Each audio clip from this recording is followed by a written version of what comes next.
We welcome you back to the Cintas Center in Cincinnati, Ohio. Our Big East matchup about to get started. The Providence Friars and the Musketeers of Xavier. Now there's still time to enter the Fox Super 6 College Hoops Contest. Answer 6 questions about the Friars and the Musketeers. This game for your chance to win a $1,000 prize. Download the app and enter now. Take a look at the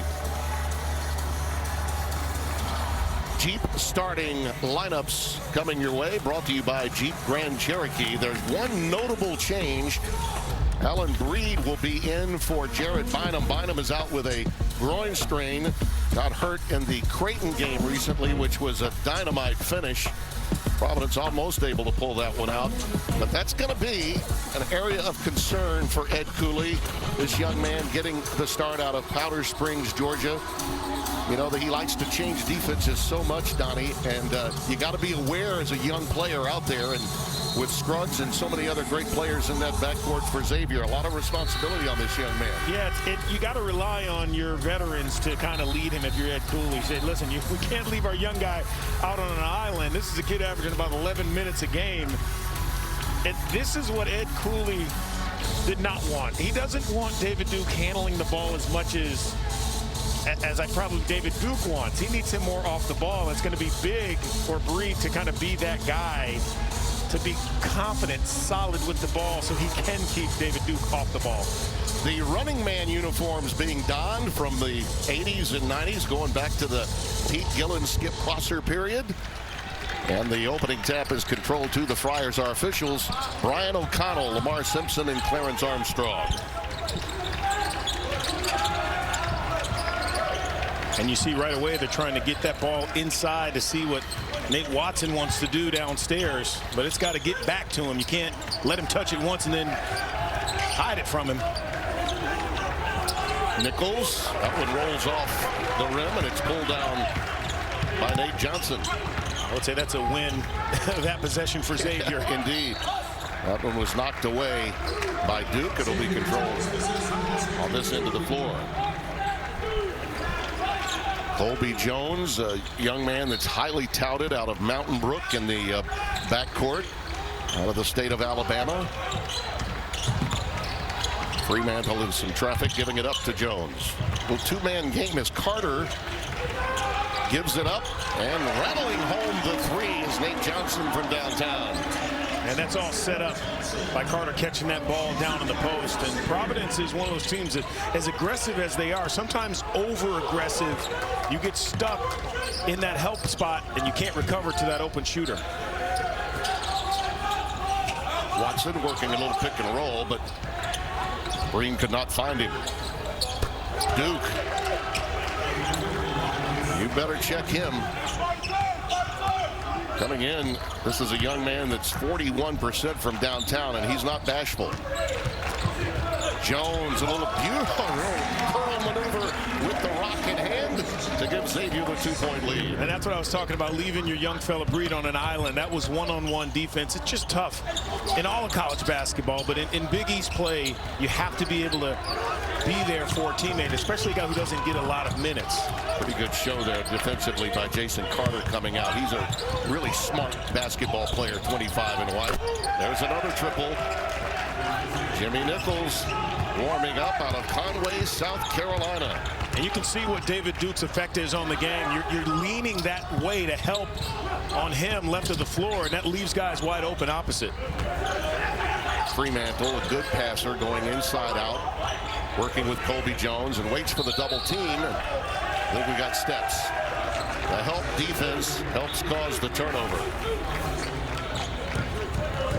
That's just a good turn. Where's the help? Down low, no one there.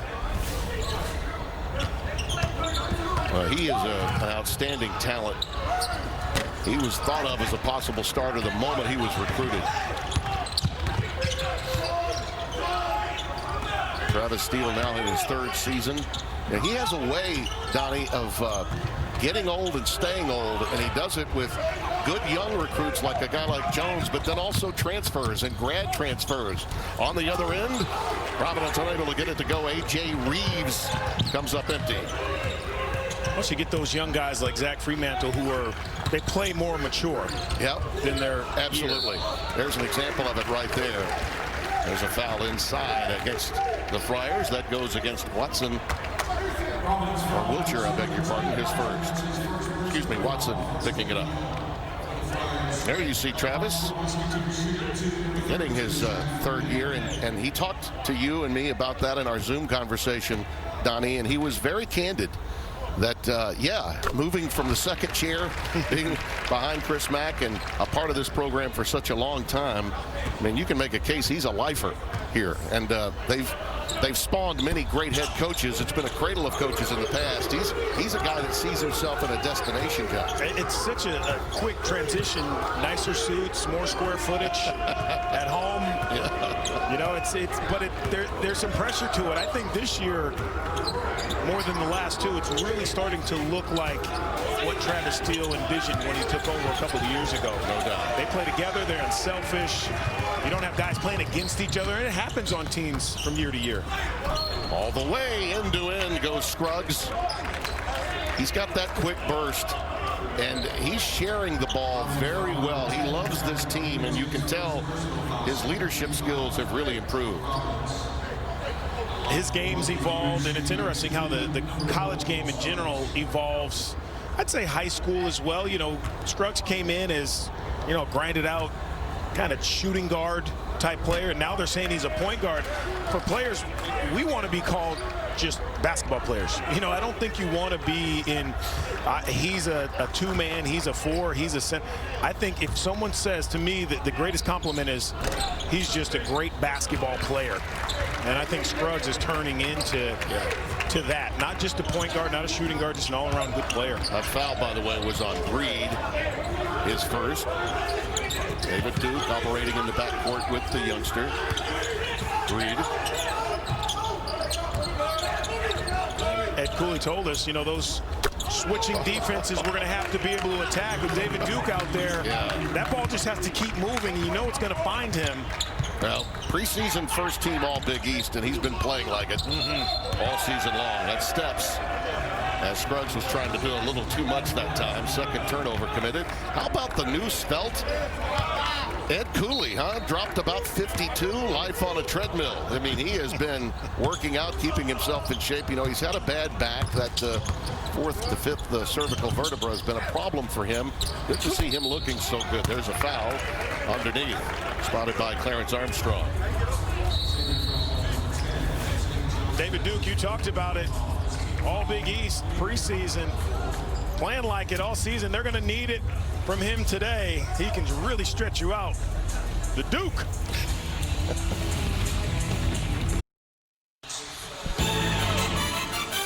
Fox College Hoops is sponsored by the all-new 2021 Ford F-150. Tough, as smart can only be called F-150.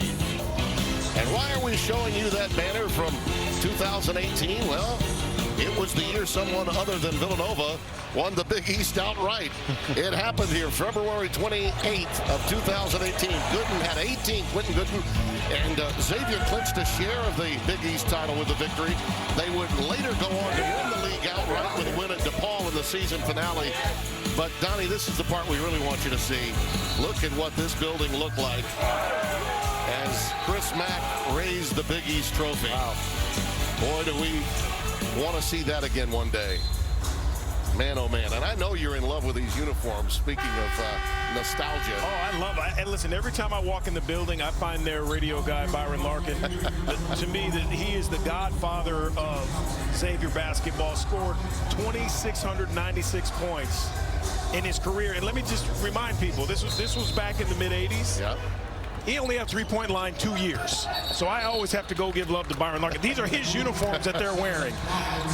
Double dribble committed by the Friars. That's their second turnover, so each with a pair as we get this thing underway. Providence leading by 2. Tim Brando, Donnie Marshall, happy to have you with us. A little basketball appetizer before a day of playoff football here on Fox.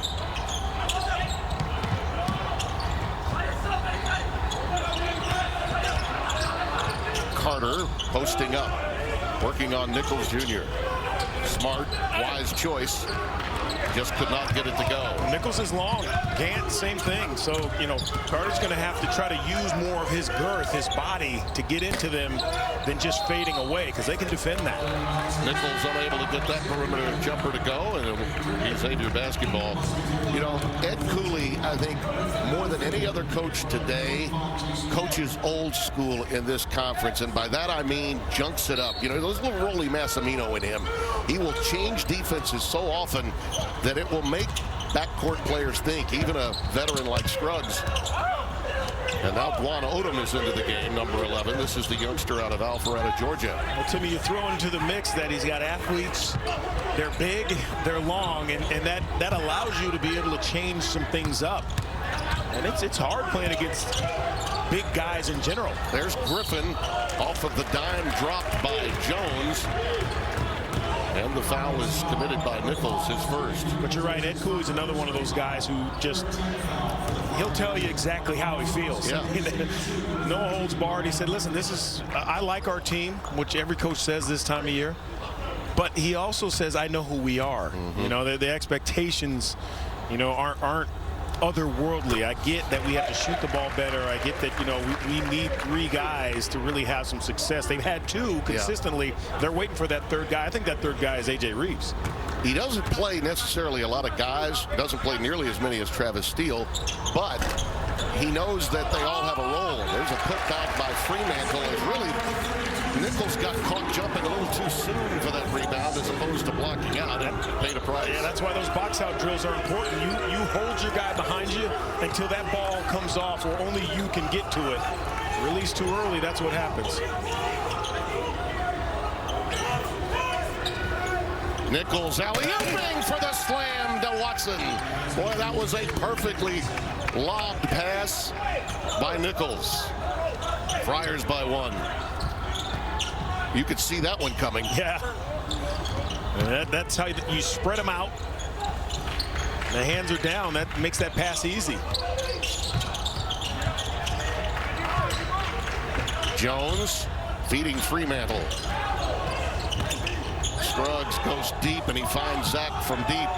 Fremantle, ooh, the iron unkind, and a follow by Griffin. That's just grown-up work down there. Find a space, carve it out, go get the ball and put it back. Now that was a vintage series for Travis Steele. He loves the ball to be swung around with good spacing, and they had it there. Reed. There you go. That'll give that young man some confidence. As we mentioned earlier, he played briefly in the game with Creighton, but this is a big moment for him without Bynum available. Fremantle can't get that one to go, and it's pulled down by A.J. Reeves with a quick outlet to David Duke. Providence has some nice flow right now, Timmy. The ball's not getting stuck. At times when they struggle, that ball stays on one side of the floor, and there's not really an outlet. And this right here is just, you got to stay with your guy. Can't anticipate, push him back. And then look, Griffin, someone has to find a body. It doesn't matter who it is, even if it's the smallest guy, and just try to take that big out.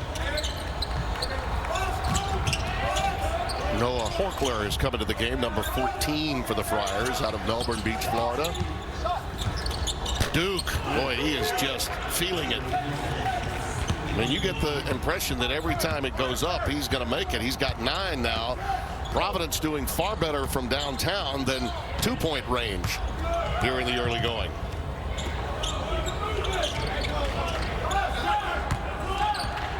Scruggs. And he's going to draw the contact from Duke as he was going to attack the 10. Duke with his first foul.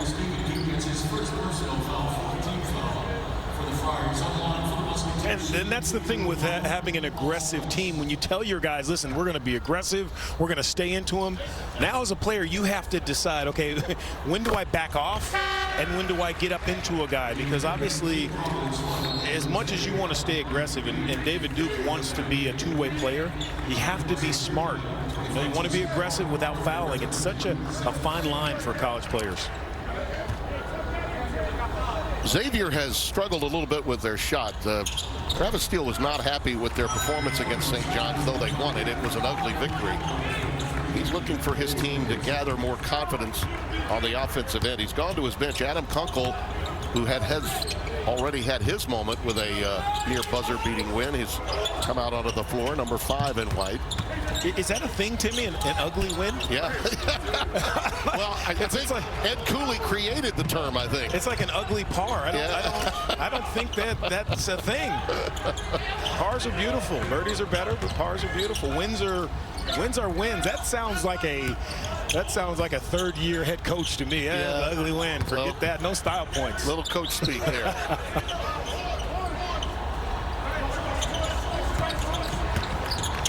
Reed, being dogged by Kunkel, gives it up to Horkler. And that one goes off the heel. And here come the Musketeers the other way. Odom, I think we got a reach. Goes against A.J. Reeves, his first. Timeout.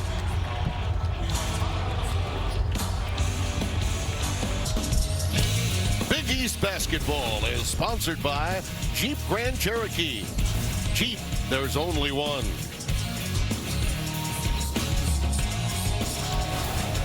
Timmy, we talk about Ed Cooley junking things up. This is a great look right here, catching the Xavier defense off guard. You got 3 defenders really ball watching, I would say. They're looking here, but they're not looking at this area.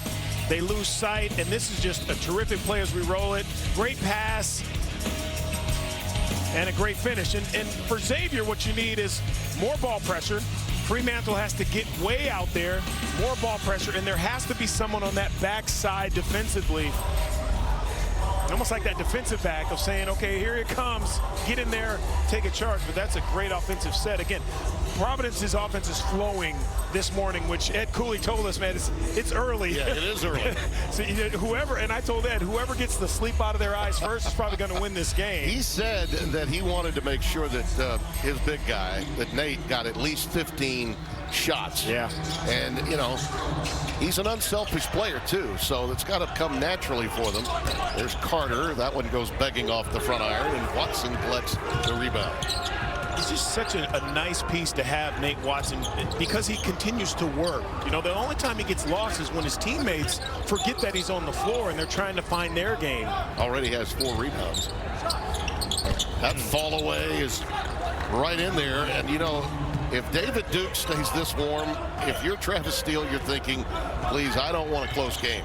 I don't want it coming down to a final possession. Kunkel. He's a confident shooter, and well, he should be. He's out to a really good start.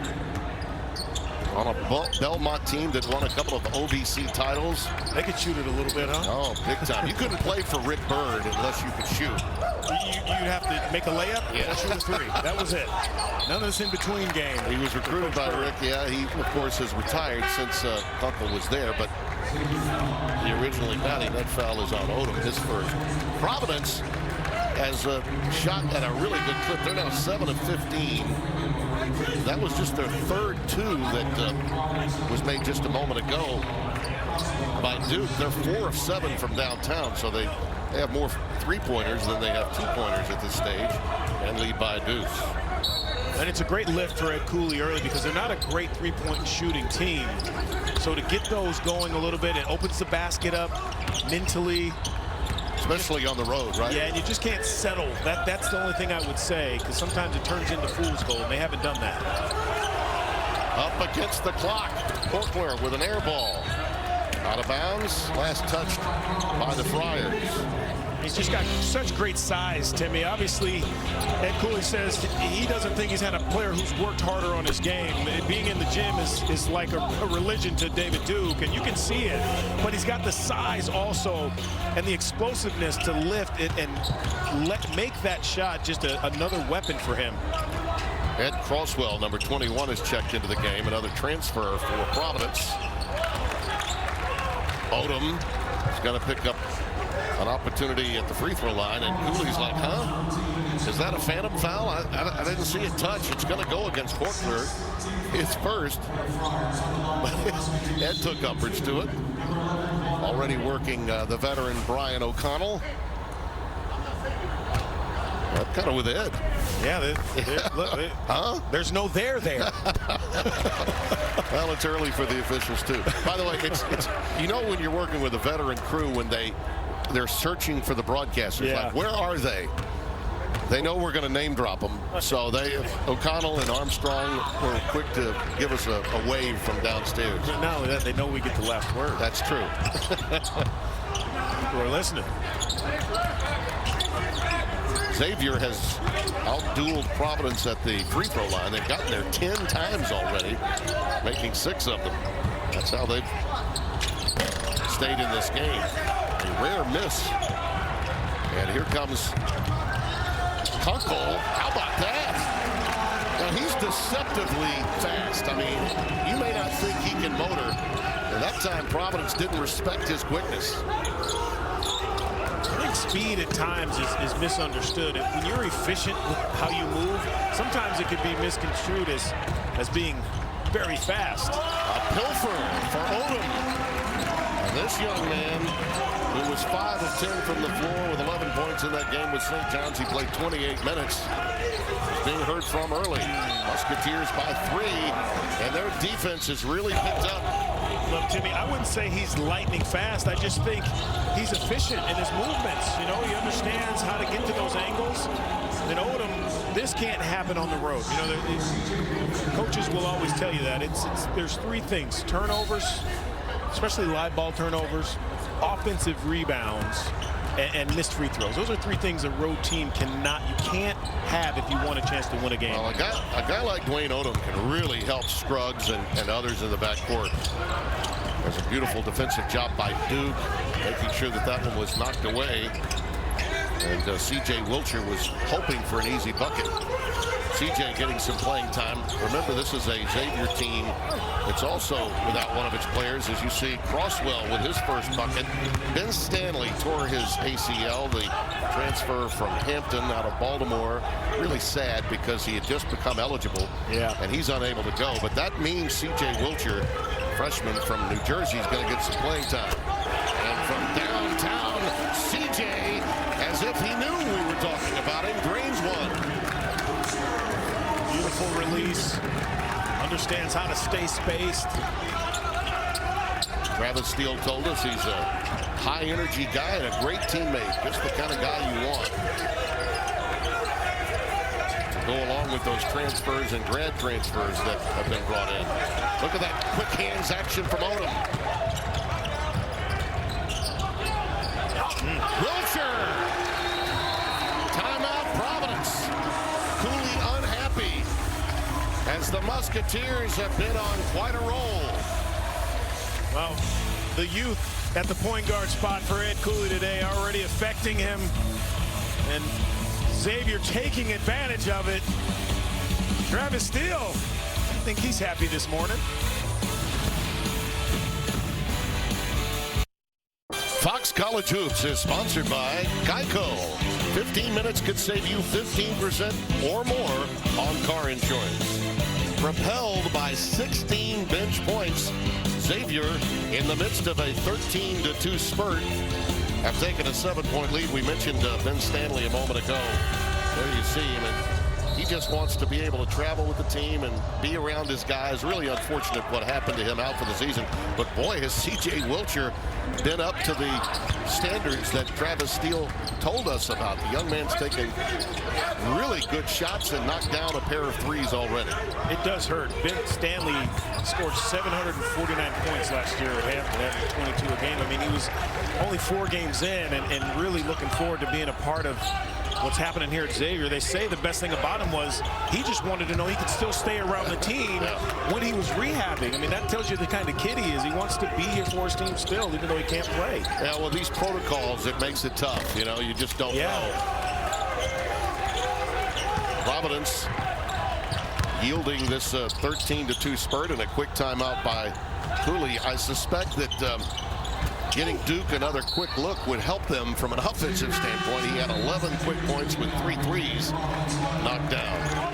I like that Ed Cooley, he has no choice, really, but I like that he keeps Allen Breed on the floor. because you want to keep your young guys confident. You know, you don't want to yank them. That's old school basketball. You make a mistake, you're coming out. Think about it for a couple minutes. Ed Cooley understands, like you said, he's got some old school in him, but he also understands the kids of today. Kunkel may have been about a step out of his range that time and came up empty, but Travis Steele is cheering him on. I think he loves the aggression, and he has not been bashful since coming into the game. Xavier by 7 with 7 to play in the opening half. Brett Gant, number 1, along with Alvin Breed. We mentioned that young man. And there's Watson. That was one that he'd love to have back as it rolls off the rim. He'll get to the free throw line. Carter picks up the foul. What I love most about him when he catches the ball, see, look at him. He's working. He's trying to push the Carter up the lane. Then he's pointing, pass it there, and he doesn't play around with it. One power dribble, straight up and through. Were you surprised when Travis told us, you know, Carter's going to have to deal with him? He said he would be a real critical part of the game defensively, dealing with Watson. Ed Cooley, I think, anticipates every game Watson's going to be doubled. You know, you got to stay with who you are, though, Timmy, right? I mean, if you haven't double-teamed a guy all season, it's almost hard to implement that a couple days before the game, right? Yeah, so you have to have confidence in your bigs and say you got to stand him up, slow him down. And that's what Travis Steele has done. I think Watson's going to have to become accustomed to not being doubled today. Yeah, there's a beautiful scoop to the hoop by Colby Jones. 29-21, largest lead of 8 for the Musketeers. Reeves cans it. Yeah, that's that other scorer you were talking about. Like, he has the ability, and sometimes when you miss shots, you're struggling. And I played with Hall of Fame shooters throughout my years of playing basketball, and they say the same thing. Sometimes your mind is the thing that's keeping you from making shots. Have to stay confident. Fremantle, there's that skill set you were talking about. Little up and under move in his game, and it's 31-24. He's got 5. He's just smooth. He never seems like he's in trouble, and never out of control. Another takeaway. Here comes Scruggs.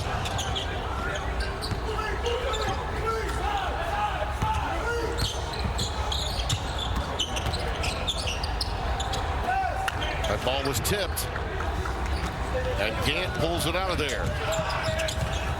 Reeves again. It's a thing of beauty.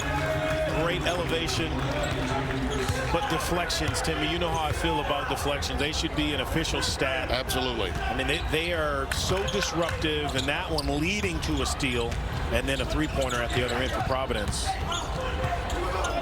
Jones with the dump down to Fremantle. He finds Carter on the wing.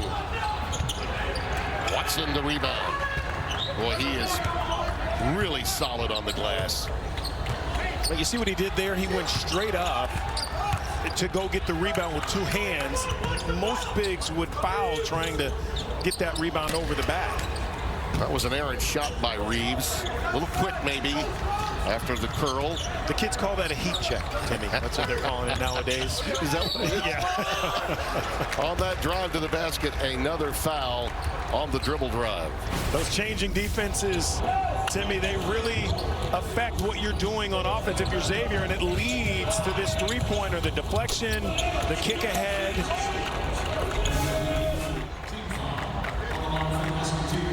Shooting from deep has generally been a problem for them, but they warmed up early today. But Duke, though, just picked up his 2nd foul. So he'll have to play smart the rest of this half. Ed knows that he's got a veteran player out there, and Xavier's been living at the line, getting to the free throw line far more often than Providence. They are now 6 out of 12. They really haven't converted to the extent that they could have, or this lead would be larger than it is. 4.5 minutes remaining in the opening half. Reed surveying and gives it up to Duke. Little show and go that time, right in front of Juan Odom. He says, I like this matchup. He's got a quick release. It's 31-29. A baker's dozen for David Duke. Really, Cooley can't afford to get him out with 2 fouls. He just has to be aware, obviously, but his teammates also have to be aware. That's why you see them now back in that zone, trying to protect him a little bit. Freemantle. Oh, unable to get that one to go, and Duke pulls it down. Watson, ball game when he gets it there usually, and he is going to be fouled. He's upset with himself that he didn't get the hoop and the harm, but the foul is on Freemantle, his first. When you're this good, you just say, okay, he's guarding me, but he's not good enough. Nothing but nylon for the Duke.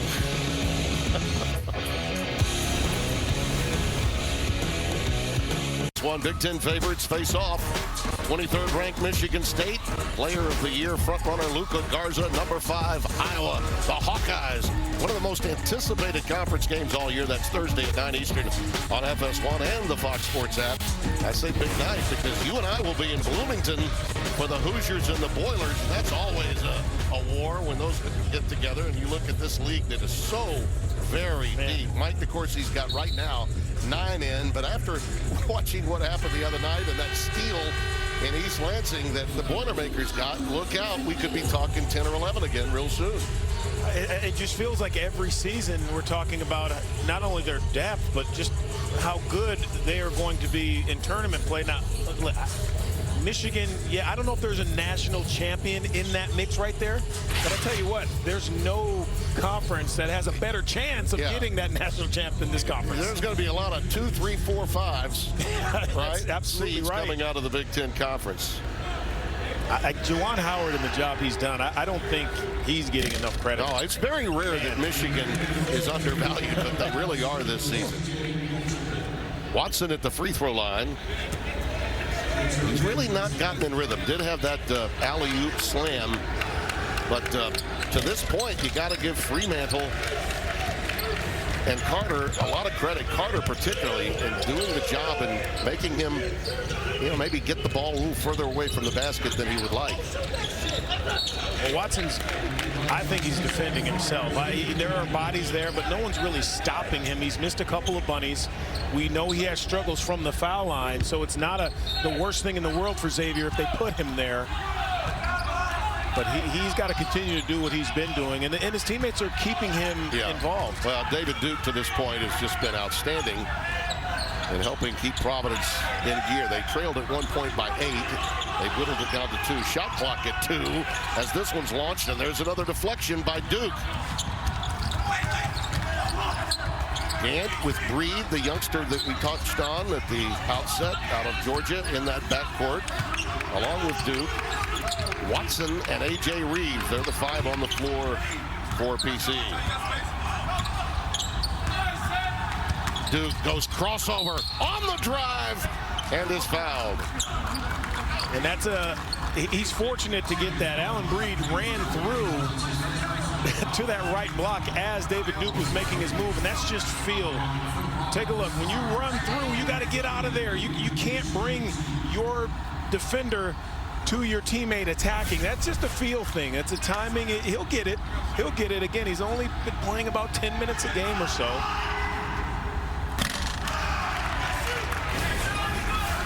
Yeah, take a look. I mean, he's right here. You got to get out of there, young fella. And now you bring your defender, but because David Duke, can move that body up in the air, he like a wide receiver on a corner route, and a guy running a crossing pattern doesn't stop his route, and then he runs an extra defender into where the pass is being thrown. That happens a lot in football too. But there are worse things that your freshman point guard can do. If that's the worst thing he does, I think Eddie Cooley will be fine with that today. Scruggs up and under. Little French pastry on that one. Couldn't get it to go though. Odom in traffic. Beautiful pass. Just a beautiful pass, and Fremantle dumps it in. And you want to tell big guys you don't need to put it on the floor, but he had to in that situation. Two guys jumped, so he didn't travel. He put it down and used the rim to go underneath, almost defending the defenders. You know, Donnie, we've seen, I think, the best of these two teams in flashes in the first half. Really well played from an offensive standpoint. Now a putback for Watson. Sometimes you just get it on the rim and let him be quicker to the ball. 5 for him. It's 33-32. Can't be tentative against Xavier. You know, their defense is terrific. And if you're tentative, then you don't give your big an opportunity to go get an offensive rebound. There's a turnover by Wilcher. That's the 5th overall. Duke too easy. Makes them pay. It's too easy. And the Friars have now fought back to the lead, 34-33. They're on a 13-4 run. College basketball, you talk about making the simple play, sharing the ball, but defensively, stop the ball. That is so important when a guy like David Duke's coming at you. How about the dexterity of Scruggs? Really got into no man's land there, lost his dribble and said, I'll use the left hand. Xavier by 1. 1 and change remaining in the opening half.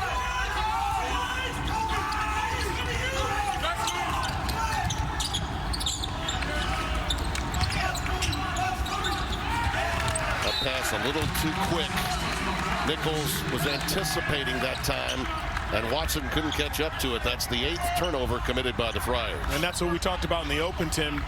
Watson is going to be available. I mean, his best ability is his availability. Yeah. And he's always available, but you have to make it easier on him as a teammate. Throw it to the target he's given you. Don't lead him. Throw it to him. That's an example of what Ed was talking to us about last night. A lot of times guys just anticipate and they get in a rush. Sometimes you got to let the game come to you. Jones could not connect, and the rebound brought in by Nichols. See the shot clock, game clock differential right at 15 seconds. Great pressure from Duke, and it's pulled away by Xavier. Wilcher rejected by Nichols. Shot clock off. They can hold it for 1 if they like. Really dodged a bullet there. David Duke turning that ball over. He did. Yep. Not how you want to finish a half. Yeah, and he has not forced it until really then. Yeah.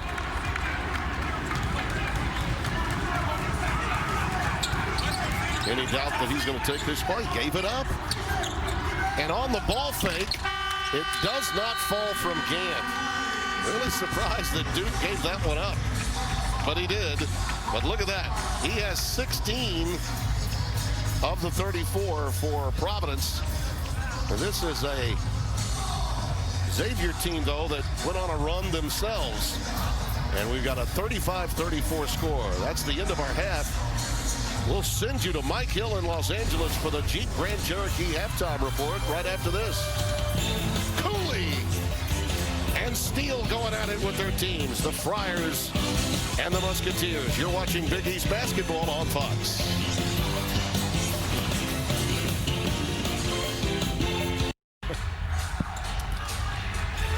We welcome you back to the Cintas Center. A 1-point game. Xavier leading at 35-34 with Donnie Marshall, Tim Brando. When you're playing against Providence, the two guys you're concerned with are Duke and Watson. But to this point, Ed Cooley's got to be a little concerned. Only 3 shots at the basket by his big fella. In 16 minutes, that's just unacceptable for Nate Watson. He's giving you 7 rebounds, so reward the big fella, but he's going to continue to play. That's what this kid's character is. Duke was perfect from downtown. Did miss a couple of dribble drives. Well, his only misses. But as you mentioned, this is not a team known at being proficient in three-point shooting, and that's really what kept them in the game. That and a late run at the end of the first half. Carter and Fremantle can't get together, and they turn it over. Duke almost lost his dribble, had to give it up because he was in trouble of a double dribble. A.J. Reeves has it rejected after receiving the pass. And it's important for the starters, for Providence, to be efficient, to be smart defensively, take care of the ball. In the first half, Xavier's bench was just terrific. 16-2. And that is huge for Travis Steele. And you talked about how he likes to play a lot of guys. Working out. A little Euro move there that time by Scruggs. Can't get it to go. Everything but the finish there. We'll give him high marks stylistically, but he could not get it to go. You know what those are worth, Timmy? Yeah. Style point, nothing. Yeah. Well, career TV guy, I'm all about style, right?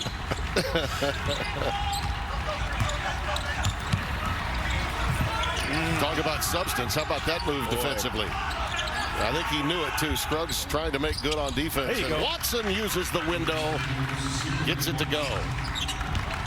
This is a good game. You know what? As a player, you always think, okay, you want to win, you want to play great, but it's a good game to learn about yourself too. You know, Scruggs is not going to give David Duke anything, and if Duke just, if he's lackadaisical with the ball, you saw what potentially could happen. Strong move to the basket by Colby Jones, and that enables Jason Carter to be the rim runner. And he gives the Musketeers a 1-point lead. 90 seconds gone by here in the second half. Duke, oh, they ran away from him. Oh, you can't do that.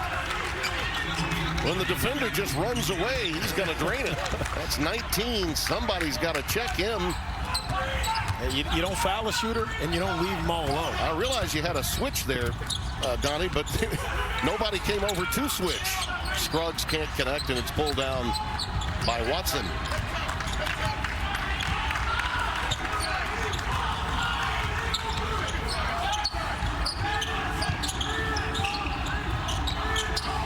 Allen Breed getting the start. There's a turnover. Fremantle in the open floor. The trailer picks up the loose change. Count it! And a foul. The trailer being Nate Johnson. Great body control, hanging, waiting for that whistle, then letting it go. That's just unfortunate there. You got to know what you're doing. No one to pass to, it just slips out of his hand, and then look at the hang and the finish. Nichols with the foul, his second. We've got 9 Musketeers now in the scoring column. That shows you the depth that they have. Everyone that's played is in the box score. I think that time maybe we're going to get a root-out foul. Is that what we're going to get? Yeah, Ed Cooley is upset at that call, and he's letting O'Connell know about it. He felt Fremantle had gone over the top, and that's the third on Nichols. Watch the lower body right here. There. Yeah, and the hook. The hook and then the push, but it's just a bad box out. When you box out, it's not to stand, it's to walk backwards. Walk your guy away from the basket. Great defensive work by Allen Breed, and a quick frustration foul by Xavier. That goes against Scruggs. Just his first. Travis Steele, 39 years young. Promoted to top assistant before the 2018 season by Chris Mack, and this is the job that he always wanted. He's really a lifer at Xavier.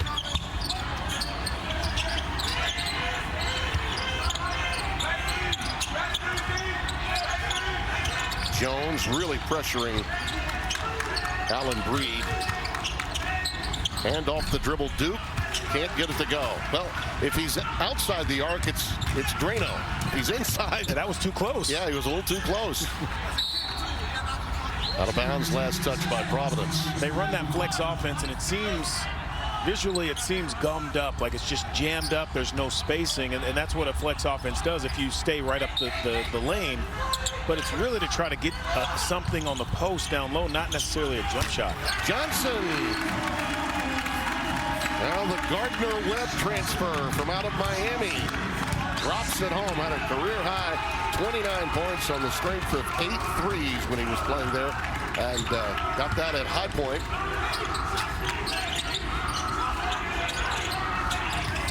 It's amazing where Steele will find these guys. Division II, Gardner-Webb, he'll find them. Fremantle with that rebound. Paul Scruggs gives it up to Johnson again. This one's taken down, the rebound off the deck by Colby Jones. And another takeaway. Watson clears it. Duke. Beautiful move by David Duke. Just has that next gear, that long stretch out, can use both hands, really is special. Well, this is his 10th career 20-point game. And we got a lot of time remaining. Just over 4 minutes gone here in the second half. he could put up a 40 spot. And he has that kind of capability. Yeah, what's interesting about him is he's not one of those kids that wants to score 40, you know, on his own. Right. He would love to play within the confines of the team and get it that way. It's hard to find kids like that. Once they get it going, I know once I got it going, I'm trying to get 40. Yeah, it's like giving me a microphone. That one's too strong. Shut up. Yeah. Beautiful move on the other end by Colby Jones. This kid has some quickness that would rival a David Duke. You can see why they were so high on him. His brother played at Arkansas and at Middle Tennessee State, so he comes from a basketball family. There's Watson, beautiful lob into him, but great work by Carter to come over and help defensively. Thought he might have gotten slapped a little on the arm going up. I think Cooley did too. I think Cooley felt that way as well. This foul will go on Scruggs, his second. Take a look at Colby Jones from Mountain Brook, Alabama. Jack with that cold.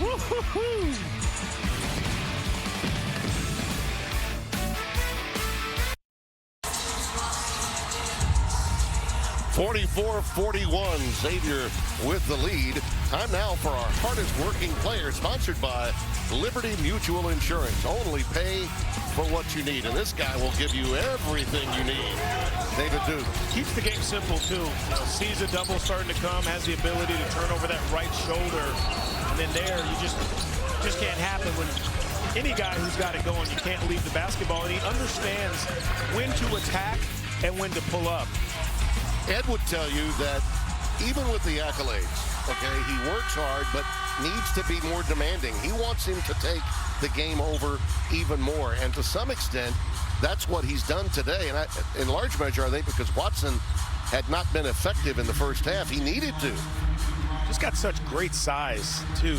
You know, there are a ton of guards in college basketball who can shoot the ball, they can score in every different way, but the size that David Duke has at 6'5", 6'6", really, in my opinion, sets him apart and gets him ready for that next level, without a doubt. I got to tell you, I really believe as this game develops, we're going to see even more from Paul Scruggs, because as Duke goes for Providence, you can make the same case for Xavier. Scruggs is taking a little time off now. Dwayne Odom has come into the game for him, and there you see from downtown another tray. This time it's Greg Gant out of Trinity Christian School, Fayetteville, North Carolina. Had a career-high 9 in their last outing against Creighton. Because Duke is playing so well and Xavier will overhelp a little bit, they're trying to slow him down. You have to be ready, if you are wearing a black uniform, to be ready to score. You are going to be open. Yeah. And they go back into that zone, and the Musketeers had a little difficulty in dealing with it already now. Yet another turnover. That's 11 that have been committed by the Musketeers. Watson forced that one a little bit. Yeah, looking for the contact. Great job by Freemantle to get out of the way. Reeves is that third scorer you were talking about. David Duke's got it up against the clock. He's going to have to jack it up. Little teardrop. Out of bounds, last touched by Duke. You know, a lot of times your shooting percentage can be affected when you're taking those shots up against the clock, as was the case with Duke that time. He's really struggled inside the arc. At this half, Providence is 4 out of 12. So they're becoming more mortal from the floor, which is their MO. A beautiful pass in rhythm to set up Nate Johnson. He's got a real smooth game, doesn't he? Oh, he's feeling it. Got the and one, then the three, and then there, another jumper. He's one of those guys, in Providence, you can't let him get going because you're so concerned about Freemantle or Scruggs. You know, this was a team that had Najee Marshall all those years, and I think when you lose a guy like him, it really helps to get a veteran player that has a skill set, and he's the perfect transfer to plug in if you're Xavier. 47-44, and again, up against the clock, it goes away. And that's really good defense. And you run at a guy long, but once shooters get into a zone, it's tough. He had struggled in the last couple of games, but they like him. And they told him to keep shooting, stay confident. Travis will talk to his players individually every week. And he did that with Scruggs just this week. That little jumper from Fremantle goes crying, but he collected the offensive rebound to get a recycle. Gets it back, and I think walked. On the ball fake as he was making his move. He's trying to do a little too much. Say what you want about junk defenses, changing it up, whatever it is. Providence they've really caused some problems inside the yard. Absolutely. With that zone. Whenever they go 2-3. And the guy that I think of all the time, two of them really, Massimino was one, but the other was Jim Valvano. Yeah. I mean, he just had junk defense after junk defense during the heyday at North Carolina State. Little finger roll that won't go for Reeves. End-to-end Fremantle. And a great save there defensively by Gant to get down the floor to disrupt that. Number one making the play is Fremantle. End-to-end. Big fella trying to be rewarded, but wasn't. Big East headlines. First, Villanova on COVID pause. We wish them well. Prayers up. Didn't play really since December 23rd. James Bouknight leads UConn in their return to the Big East. Creighton and Seton Hall are off to the fastest starts in conference play, to the surprise of very few. And how about winning without Bouknight? UConn gets a win. And without a basket in 9 minutes, Seton Hall manages victory against DePaul. And without Marcus Zagorowski. All right, the Blue Jays get the job done. Denzel Mahoney with 24. Best in his Creighton career. I mean, a lot of people believe in Seton Hall and Creighton. I do too. But I do think there's some other teams that can jump into that thing. Obviously, Villanova has been the kingpin for such a long time. But you wonder about Jay's team because of this pause and because of the lack of an opportunity to gain chemistry. I've tried to resist, but at some point, I have to step up and just tell people UConn is back in the Big East, and they're back in the Big East in a big way. And their fans, you live in that area, their fans are so excited about it too. I mean, Danny Hurley has guys who can shoot the ball. You know, most of his teams at URI, they were just grinded out guys, and they were never great three-point shooting teams. His team can shoot, and with Bouknight, what made me think about them was when they won without him. That to me tells you the true sign of a very, very good team. Nice move inside by Nichols. And, you know, having them back in the league means that Providence has got that automatic regional rivalry again. Yeah, they're going to be wars when those two play. I spent some time on the golf course with Ed Cooley and talked to Kevin Willard, and those were probably the two guys who liked it the least. In that area, that's who they recruit. Scruggs unable to get it to go. That's generally, when you hear the coaches say that, that means it's really good for the league. Yeah. Inside, nice move by the soft hands of Watson. You just wonder when or if Xavier will do something differently, either more pressure on the ball to not make those interior passes so easy, or they double down on Nate Watson, because I just can't imagine that they're not going to keep getting him touches. And Ed Cooley's probably told his team, listen, that's where our bread is buttered, down low with him first. And another rebound by the big fella. He's been a constant on the boards. He's got 9 already, so he's 1 bucket away from a double-double. He's got 9 points and 9 rebounds. Odom is coming to the game along with Kunkel. Griffin is out there as well, and Paul Scruggs and Fremantle make up the 5 on the deck for the rerun-donned Xavier Musketeers. And up against the clock, Nichols drains it. And Ed Cooley likes Jimmy Nichols. You can see why a little bit there. Defensively, he gets a little lost at times, but he's such an athletically gifted player. Fremantle And a tip in by Griffin, the big fella, attacking the glass. We touched on these transfers. This young man is a heck of a story from Division II Mercy College. Steele really believes he's got a chance to be a difference maker. Be the next Kiki Tandy, perhaps, who was a difference maker, particularly a year ago. Ball is loose. Scruggs comes away with it. Outlet to Freemantle. Boy, does he run the floor. Everything but the finish. He's really frustrated with himself offensively. Yeah, he's missed a couple of easy ones. That's a simple play he should make. Sometimes you think about the contact before the basket. There's Watson again. Griffin a little slow to get over defensively, and he took advantage of him. 11 points, so they have clearly identified the issue with Nate Watson since halftime. The big guy.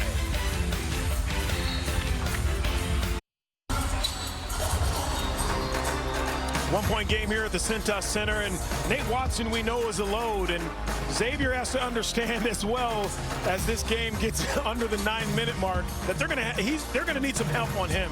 Take a look at him down here as we roll it on the block. There's a little bit of a mismatch. Hold it right here. As he catches it, you see he's down low, but what has to happen is we need a little bit of defensive help here. There's no way Xavier has the wherewithal, as good as they are defensively, to guard him one-on-one. And he's catching the ball also in awesome spots. Here loses it, but he gets it right back. There has to be more ball pressure to him, but there also has to be, it's not a full double team, Timmy. You got to fake at him and get out. Make him uncomfortable. That's how you do it. It's not just standing there and letting him come to your chest. It's faking, getting out, faking, getting out. We touched on it in the first half. He may have been surprised. Ed Cooley, I know, was surprised that they didn't double. Yeah. But now he's aware, and you can see the fluidity in his offensive game because he knows that double team really isn't coming. You gotta zhuzh it up a little bit, Timmy. Zhuzh it up. Just act like you're gonna go down there. If you're not, maybe you bring a double from another area on the floor, but it's just too easy for Nate Watson, and his teammates are helping him because they're giving him good passes. His 5th career double-double, his 4th of this season. And again, he struggled mightily, taking only 3 shots in the opening half. And it's happened at just the right time because Duke has cooled. He's only 2 out of 5 from the floor in this half. Kunkel, strong drive by yet another transfer as we touched on, the young man from Belmont, out of the city of Nashville, 53-52. You know, it's got to feel comfortable for him to be in Cincinnati this close to Kentucky, just over the bridge where he prepped in high school.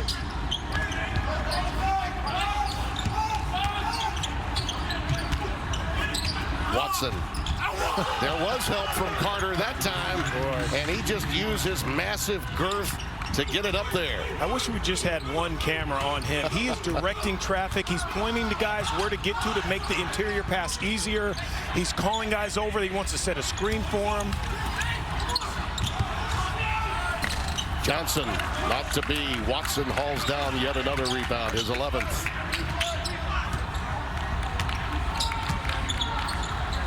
Duke, along with Gant, A.J. Reeves, Watson and Nichols, the 5 on the floor for Providence. That's a good read. That's a great read by David Duke, and just a beautiful little slide out by Watson to be open for that shot.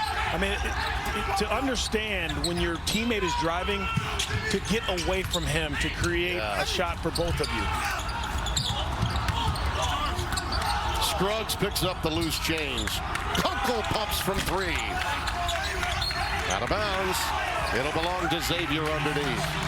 He's just such a special big Nate Watson. And it's not just about this area. Look, he recognizes double teams coming. I'm going to turn away. I'm going to shoot over the top.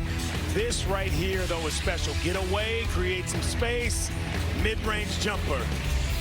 Elementary, my dear Watson.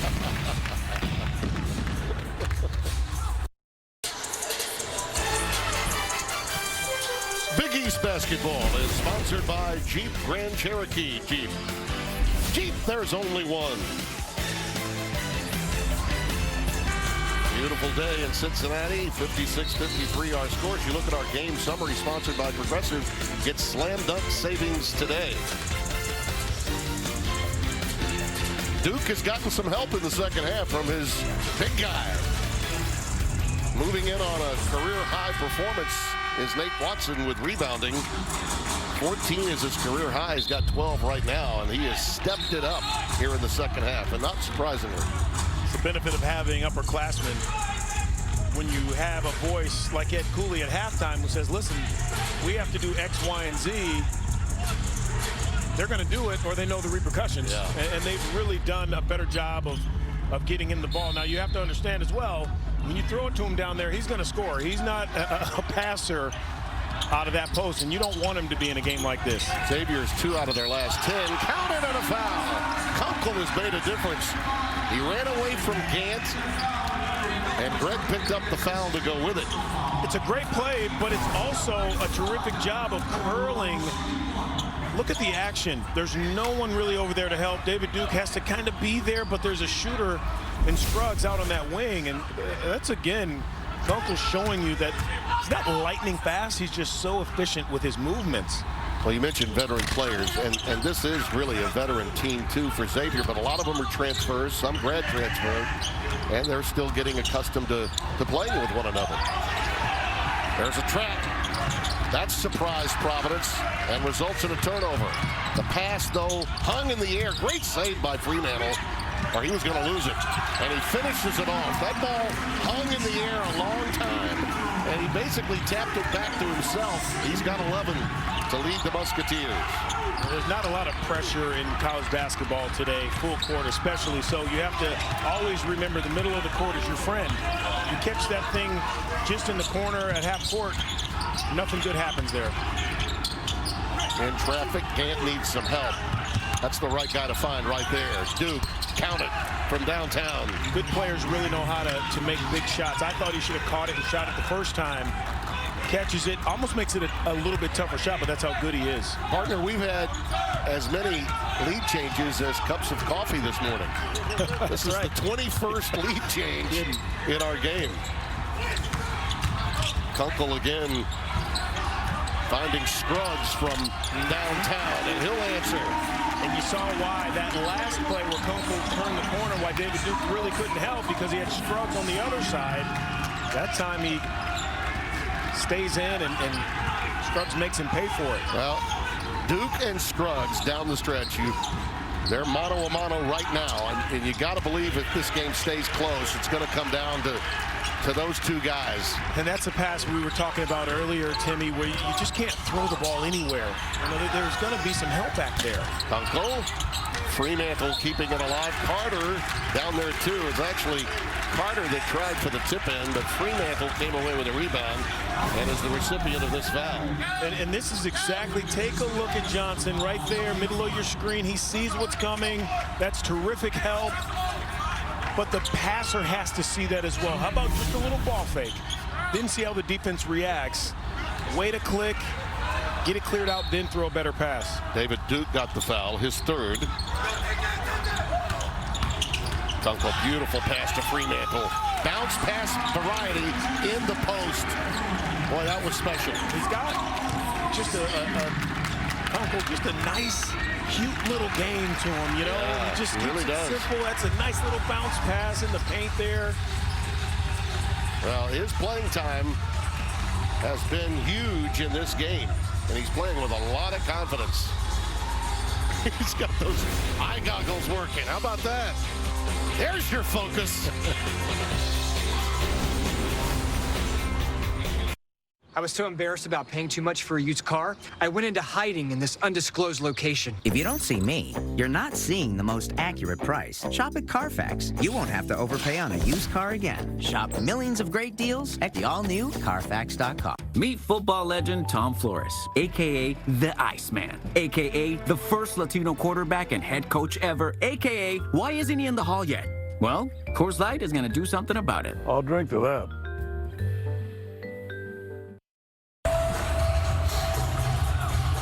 62-59, and my partner Donnie Marshall, who hails from Seattle before he became a great star in basketball, loves soccer like our friend Rob Stone, and this is yet another middle of the table game. Mid-table contest. That's exactly what they call it in soccer. Not at the very bottom and not at the top. It makes it that much more important to try to eke out any win you can. And I think it puts a lot of pressure on the home team too. You know, I mean, it really does. And there's a reach-in foul. I think they're going to tag Nichols with it after the ball was knocked away. So another turnover created out of the timeout. Nichols with his 4th foul.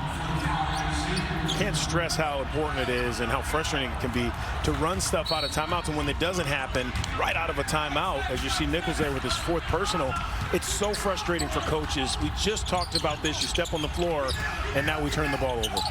Fremantle, beautiful little jump hook, but can't get it to go. Nichols claims the rebound.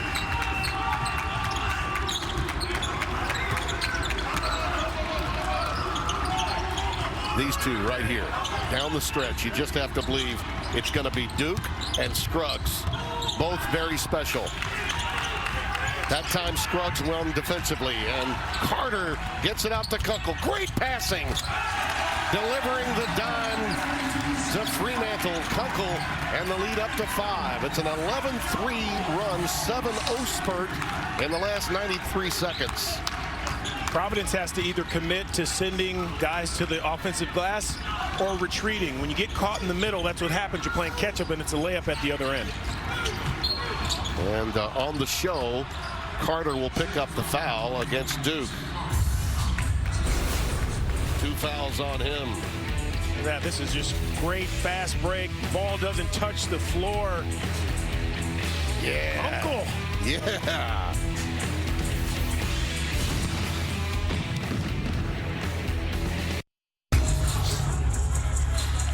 Our game reset, and timeouts in a game like this certainly matter late. And possession arrows too, as Michigan State found out on Friday night. The possession arrow can be key. And you see the foul story. And time for Above and Beyond, brought to you by Jersey Mike's Subs. Be a sub above. You knew what you were getting on that left side of your screen. But for Xavier and Travis Steele, when you play multiple guys, you're going to get some really good games by guys you don't really talk about all the time. And Nate Johnson's trying to change that. He's trying to get his name in the lights every game. And Fremantle, coming off the pine, is new. You know, he earned all freshman honors a year ago. But the combination of he and Carter, Jason Carter does all the little things, and Steele loves him. And yeah, Watson's going to have his numbers at the end of the day, but he has handled as best he can the load that is Nate Watson. Duke, count it, rattling it home again. It won't be the last time you hear his name. 3.5 remaining, the lead is 2. When they run their stuff, they affect you high and low, meaning you have to know where Nate Watson is on that low block, but you got to know where Duke is out on the exterior.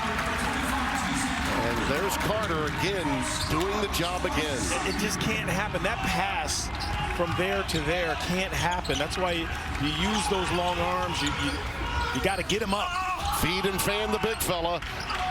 Great pass inside, sort of a point forward maneuver there by Nichols to get it inside to Watson, 66-64. So important to communicate when you're in any type of full court, half court pressure. Yell to a teammate, baseline coming through, high post coming through, you have to talk.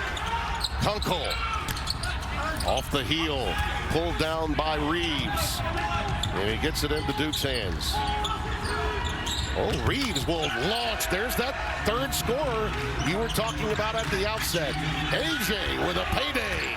And it's 67-66 Providence. I think most people would say that's a bad shot, but for a guy who you believe to be a shooter, he needs to take those shots. Well, baseline bounce pass leads to a turnover, and now the Friars get it back. This happens because of what's going on down low. Now you're paying attention to baseline Johnson scrambling, and now that leaves David Duke wide open at the top, and now that's on the perimeter. Now down low, you get there too late, and Nate Watson knows how to make you pay. But when Providence runs their stuff to completion, they're just so difficult to guard because of that. Right. outside-inside game. Now, this is it appears that Nichols may have a little problem with one of his legs, or Charlie Horse. They're going to tend to him now as Horchler comes into the game for him. I thought for a moment it was a defense for offense substitution because of his 4 fouls, but no, he's cramped up. Yeah. Yep. Here's Horchler, who has gotten some playing time of late. I mean, it's hard to stay hydrated in the winter. I know not for you. In moderation. Yeah. There's Duke. Beautiful. Great flash. They found him right where they wanted. He's got 30. We thought he could get a 40 spot, but he's played within the structure of the offense, and he's got 30. 70-66. Scruggs tries to answer. And the quick tap out gets into Duke's hands. 90 seconds left. This is a huge defensive sequence now for the Musketeers, trailing by 4. It's the second time in his career David Duke has had 30.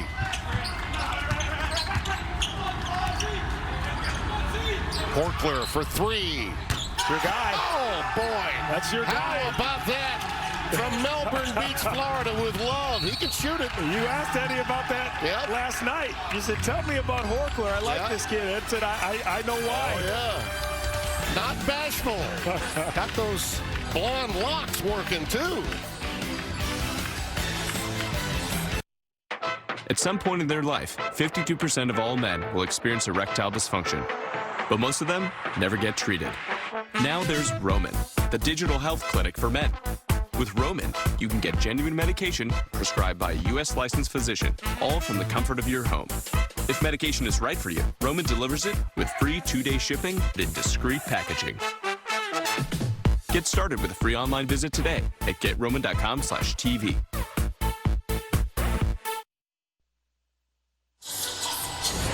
Well, how do you get a lead on the road? You make 5 of your last 5 shots, and that's exactly what Providence has done before that break. Outside, inside, outside, really keeping Xavier off balance, but David Duke opening things up for all of his teammates, and Horchler, 3-ball corner pocket. And this is the only thing I believe. If Providence made 3, maybe 4 more threes a game, they'd be undefeated. They really would. I mean, they've been in a lot of games when they've struggled from behind that 3-point arc, and now they're knocking them down. This is what I think Ed Cooley envisioned for his guys, the inside-out progress that you're seeing today. He was a great player, Horchler, at North Florida, sat out after transferring, and he's got versatility in his game. And that 3-ball is knocked down by Nate Johnson. It's transfer on transfer here. That was big. I mean, that was NBA range. David Duke was right in his face. You got to live with that. Here comes the trap. Got a foul, though. Travis Steele not happy. Clarence Armstrong said there was a reach. Well, whether it was a foul or not, Timmy, you got to understand, look at the shot clock. It's right in front of you. Yeah. You don't have to reach in to steal it. You're going to get the violation if you just wait 1 or 2 more clicks with your body. And remember now, Xavier will have to foul twice more to get Providence into the 1-and-1.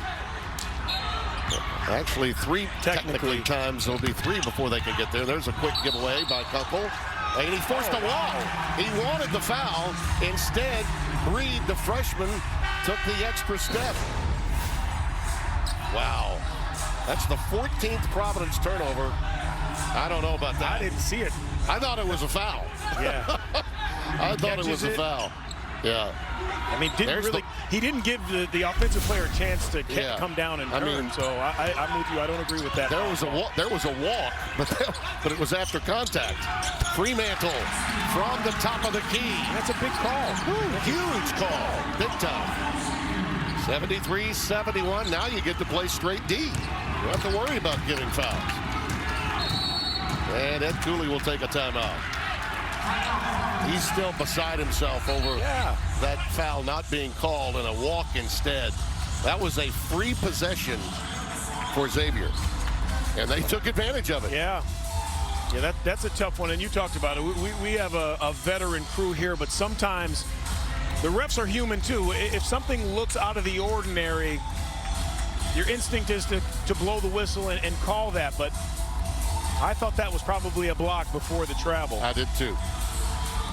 36 seconds left. Okay, now with this much time and 15-second differential between shot and game clock, I mean, you got to figure, right? It's either your veteran from outside or your veteran inside. But what say you? If Nate Watson, you got to understand, when Nate Watson catches the ball down low, he's not passing it. That's just what it is. Yeah. And that's okay because he's efficient. He's a scorer. But if he's defended with just one Xavier player, you have to throw the ball inside. If there are two, I think you swing the ball around and it ends up with David Duke. And he doesn't necessarily need to shoot a three. I think this is that time of the game where you put the pressure not only on the defense, but you put it on the officials as well. Right. We just saw maybe a questionable call at the other end. David Duke has to use his size. If he has an open three, take it. But otherwise, use your body, put some pressure, get to that rim and try to get fouled. This is a critical stretch for Providence, playing 4 of their next 5 on the road, 5 of their next 7. And Marquette is Tuesday. I mean, it is a quick turnaround. You'll be able to see it on FS1. And this would be a huge win for them on the road, given what lies ahead with their schedule. And you don't care what the team's records are when you get on the road. You got to play basketball. Who cares what the records are? Okay, 15 to shoot, 30 to play.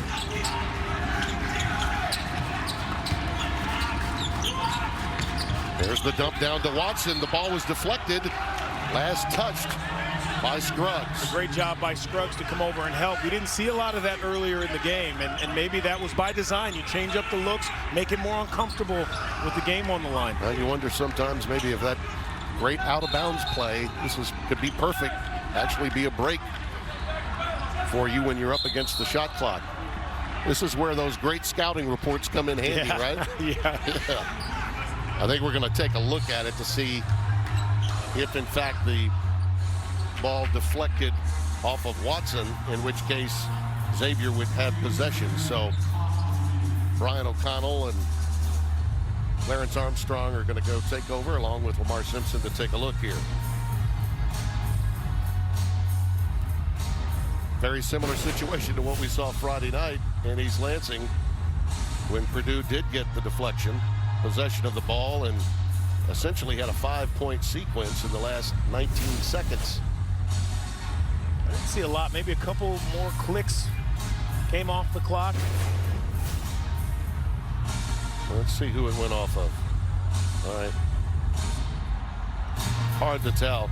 Remember, the ball was given to Providence. I don't know with no other angle beyond that one that you can change it.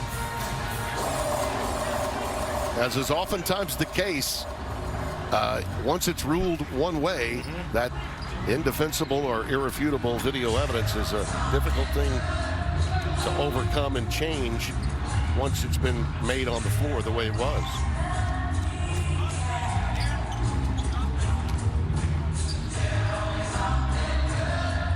It's a good song for both coaches right now. Shaka Khan, they want to hear something good both ways. Let's take a look now. This might be the best angle we have, and no, I think Scruggs touched it last. They got the right call. I think that they're trying to. They added. I think they're just trying to look to see if they're going to add something back on the clock. Yeah, that's the right call. I believe. Yeah. And perfect, really, for the hip pocket out of bounds play that you feel like is always going to work. That's what you run. Eddie, one of the best at out of bounds unders. Guys have to run it though.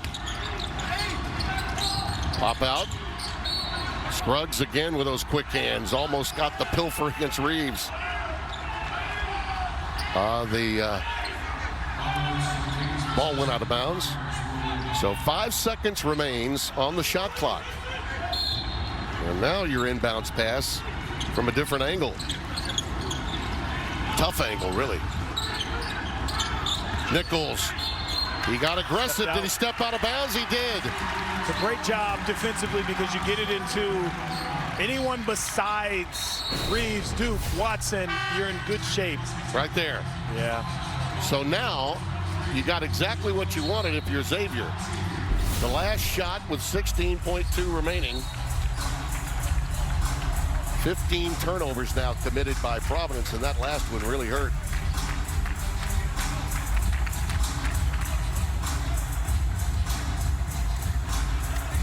Now we're going to take you back now to December 20th. You may be thinking, do they go for the 3 at home for the win, or do you go for the extension to overtime? Well, in their Big East opener, December 20th against Marquette, Adam Kunkel had the game-winning 3 as time expired to give the Musketeers the 91-88 win. And you got to figure he's one of the guys that could be taking that last shot, if not Scruggs. But let me pose that question to you. When you're at home, do you go ahead and play for overtime as opposed to on the road when you're more likely maybe to try to steal it and play for the 3 to get out of town? I think your initial thought is, look, college basketball coaches are conservative. Let's be honest. They're not trying to set the world on fire. You want to try to give yourself, and if you have some depth, like Xavier does, get your tie, get something going strong to the basket, and then you get into your overtime. And now maybe on the other side, they're a little bit more worn down because you had these numbers coming at them. So I would absolutely say you got to play for the tie. But do you take the early 2? Do you run the risk of maybe allowing Providence, if you're driving to the basket, to maybe have another possession if you get or do you hold it? Best available. Okay. That's what I was always taught. You take the best available. By no means are you going to see a lane to the basket when that clock is down to 10 and not take it. All right, you see the story. 16.2 remaining.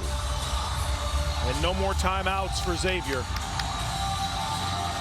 And the Musketeers have not shot well at the line, so if you're Providence, you want to be aggressive, put them there, why not?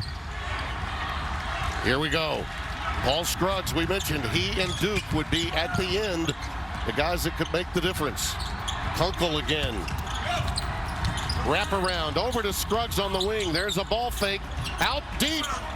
Jones! Colby Jones with the tray. He delivers with .1 remaining. The kid from Mountain Brook, Alabama. Hello, how do you do? Wow. That was defended as well as I think you could defend it. If you want to leave a guy open, Jones has to be the guy you would say, hey, we'll pick our poison. Well, they're wearing the rerun uniforms. Gosh. We're going to rerun. Passing, Timmy. We're going to rerun one for you now. Take a look at this passing. They are spaced out, unselfish, aware of the clock. Boy, oh boy. I mean, in perfect rhythm, too. And the 3 came by their offense. It's not something they forced. Colby Jones on the season now is 2 for 9 from 3. That's the guy Providence wanted to leave open. But again, you throw out those numbers. Late game with the game on the line. I think Travis Steele calls Colby Jones his Swiss Army knife. He can play 3 positions. He was touted right away as a possible starter coming out of Mountain Brook, Alabama. And boy, oh boy, has his versatility shown. You just got to throw something near the rim, and a heartbreak hotel for Providence. And Xavier gets out of here with a win. And you can make a case that they had to steal it. Such a well-played game by both teams. Yeah. These are the games you hate to see someone have to lose. And I got to tell you, partner, that decision to make a walk instead of a foul was huge. I agree. That was a very big call late in this game. Take a look at the numbers on Jones in the last 2 games. 19 total points in the other 5 games, but 25 points in the last 2 games. He had 16 against St. John's, and the Alabama Class 7A Player of the Year, who averaged 25 points per game, is the difference maker in the Big East today. That was some fun, Donnie. That was wonderful. Let's do it next week. I'm with you. I'll meet you there. Matt Gangle was our director today. This game produced by Aaron Stoikov. For them and our entire Fox Sports crew, Tim Brando for Donnie Marshall, saying our final 74-73. You've been watching Big East basketball right here on Fox.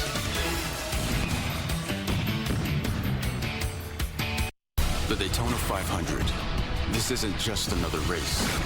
It's a run at history.